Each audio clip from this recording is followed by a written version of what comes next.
I'm That James Guy, and this is a video about electric scooters for people who probably don't care very much about electric scooters. Or maybe you're interested in electric scooters, and I'll go on to change your mind about that. Anyway, here's what we're going to do. Number one, I'm going to talk about why I bought this thing, and is it what I thought it would be. Number two, we're going to talk more specifically about this Segway Ninebot G30LP scooter, some of the specs, some of the stuff about it, good and bad, mostly good. And thirdly, we're going to go for a rip. We're going to take this thing out on the road and go for a rip. It is a nice balmy 3 degrees Celsius today, which is like what, 35 or 36 Fahrenheit. It's a little chilly, but we're going to do it anyway. And then number four, we're going to get more into like the specific features. Like this thing has an app that's really good. You can connect to it. There's settings and all sorts of stuff. We'll get into that, and then that'll be it. Let's get started.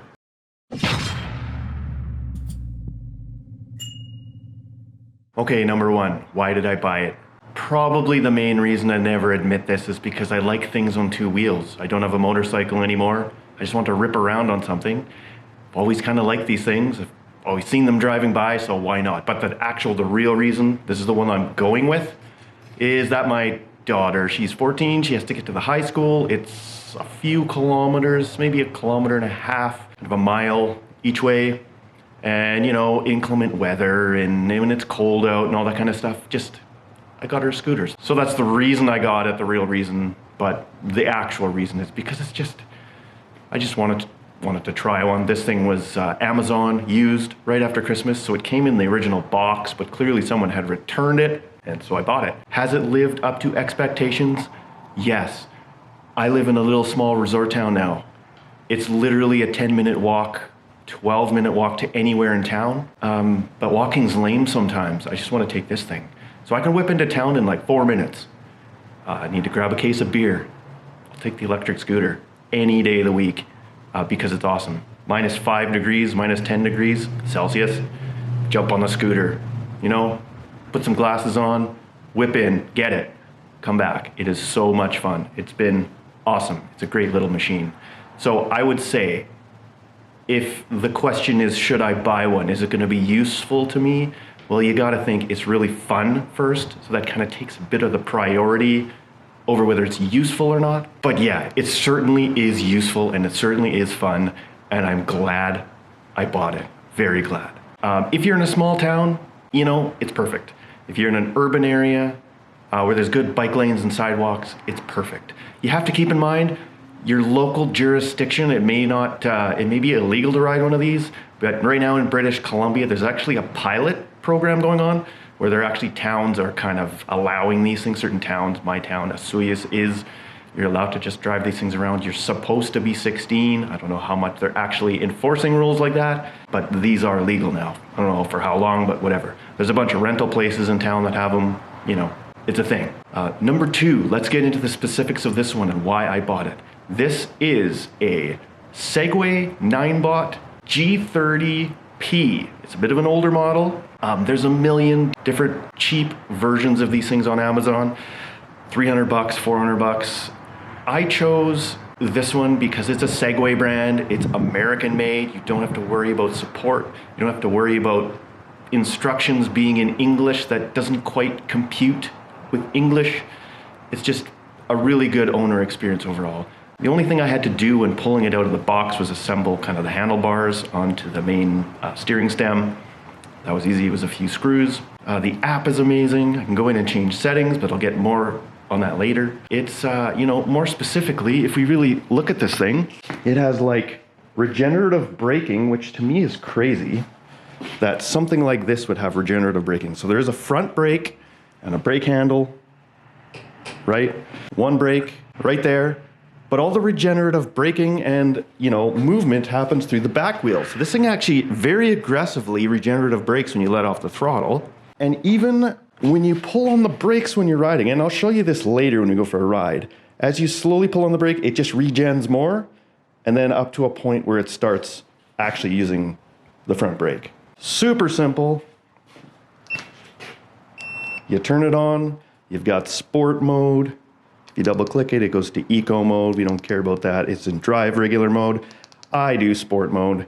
And some of the specs on this one specifically, it's a lot better than those cheap Amazon ones. 700 peak, 350 nominal, which is plenty, but it does get windy in this town. So if you're bucking a headwind, you know, instead of a top speed of 30 kilometers per hour, which is 18 miles an hour, you know, you might get like 26 or 27 out of it. It's rated for 20-degree hills, which is actually pretty good. We're gonna go up some big hills later. I'm gonna show you that. It's about 38 pounds. It's supposed to be able to go 40 kilometers, which is like 25 miles of range, which sure, let's go with that. Currently, it has 120 kilometers on it. My daughter has been riding it to school, and you know, maybe some of the issues I've had with it.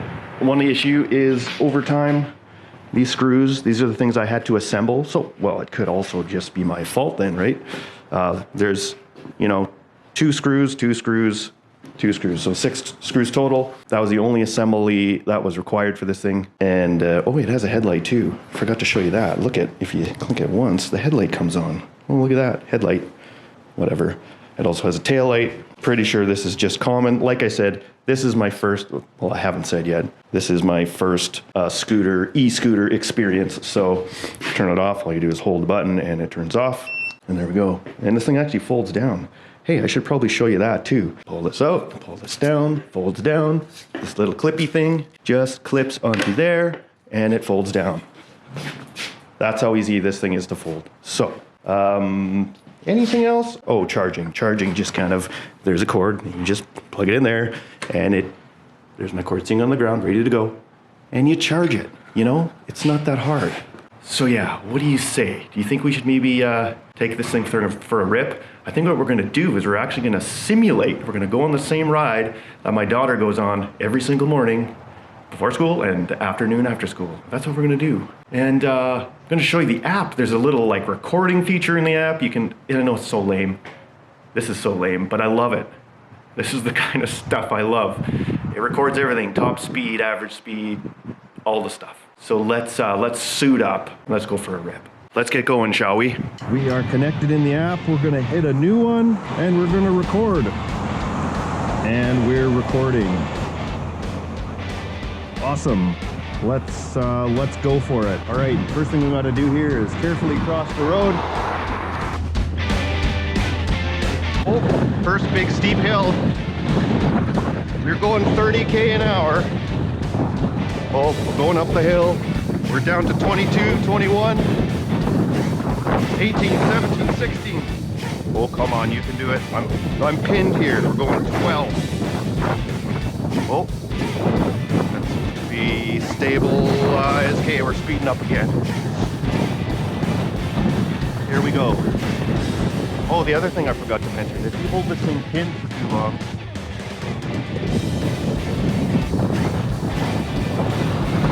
it has cruise control. So it literally, oh, I'm going 32. Holy moly. So look at that. I am now not holding onto the throttle. It is stuck wide open until I hit the throttle or tap the brake. It is nippy today. Woo, it's cold. Oh, isn't that a pretty view?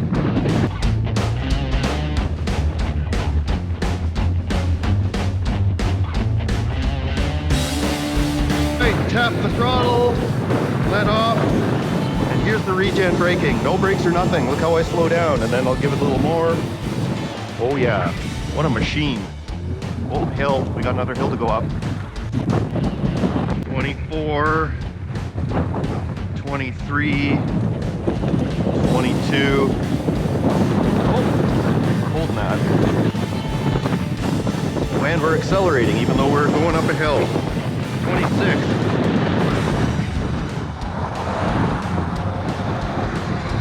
All right, here's the highway.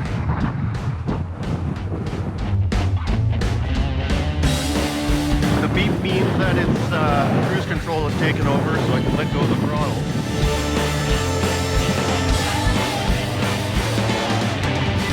Slowing down, folks.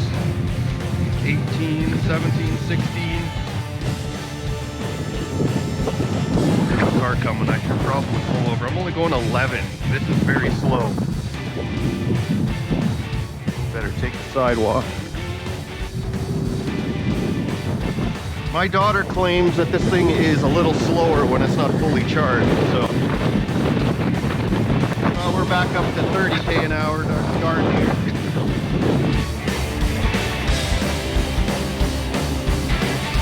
All right, well, now I can empathize with my daughter's commute to school every morning here at Asuya Secondary.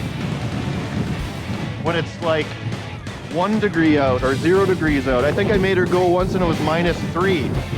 Am I mean? Probably.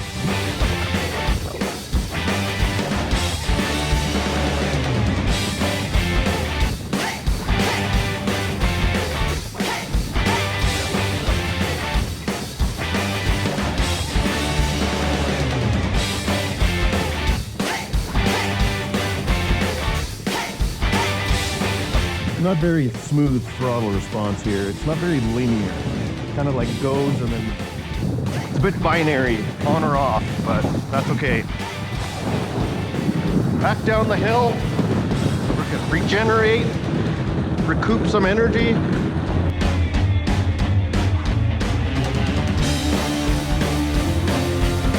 All right, that was amazing. Okay, here we can see our trip, maximum speed. 34.6. We've been going for 11 minutes. That's a 11 and a half minutes, 4 kilometers. And we can see kind of what we done here. And all the way over there. And then stop it, exit. And we can always go back to look at our stats. Isn't that amazing? Whoa, data log. That's amazing. I love it. Okay, that was exhilarating, and I'm freaking cold. That was cold. Really cold. Now we're gonna talk about number 4, some of the like specifics. So we're looking at the app here. There's a guard mode. Look at now if someone can't steal it, it'll start beeping at you when you try and push the scooter away. So you can put it in guard mode, walk into a store or whatever. I don't know how useful that is. People can still carry it. It's only 38 pounds. Get rid of that. Battery, obviously we can go look at our battery. There's a lot of stuff to kind of look at in there. Capacity, watts, power, voltage, all that kind of stuff. 37.5 volts, isn't that nice?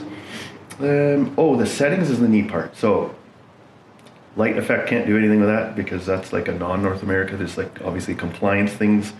Cruise mode, you can shut that off. I showed you cruise mode before. Energy recovery, you can do a bunch of different settings. I have it set to strong, so when you let off the throttle, how quickly it slows down and recovers and charges the battery. Walk mode, I don't know why you'd want to limit to 5 kilometers per hour, but start speed's interesting. Right now I have it set to 0. Normally you kind of have to push these things to get them going past a certain speed, but I have it set to 0. Metric, and basically that's pretty neat, What's the dashboard? Whoa, dashboard! I didn't even know you could do this. Isn't that fancy? You can like have this with a phone holder on the dash somehow or something. Why would you need the dash? Remaining mileage, 40 kilometers? Maybe. I don't know. Sure. Yeah. So that's kind of neat. And I think when you get into a Segway versus like those cheaper Amazon ones, you get a good app and you don't have to worry about a foreign government hacking in and watching you because you've got their app on your phone.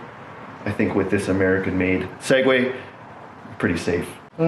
Pretty cool. Let's check our little track that we just went on here. Color-coded speeds, I guess. Stuff like that. Speed curve. Average speed was 20 kilometers per hour, which is like what? 12 or 14 kilometers or miles per hour. Anyway, let's go ahead and conclude this video. So would I buy one? Again, 100%. Even though I froze my butt off right there, I had a lot of fun riding this machine. And also, remember Maverick? Remember that free bicycle with a gasoline engine that I bought when I lived back in Langley? This is Maverick 2.0 to me. It's really close to my heart because of that Maverick, which I basically gave away on Marketplace after it kind of stopped working properly. But I'm gonna start calling this thing Maverick, I think. Anyway, okay, I hope you found that helpful or at least mildly entertaining. I will see you next time.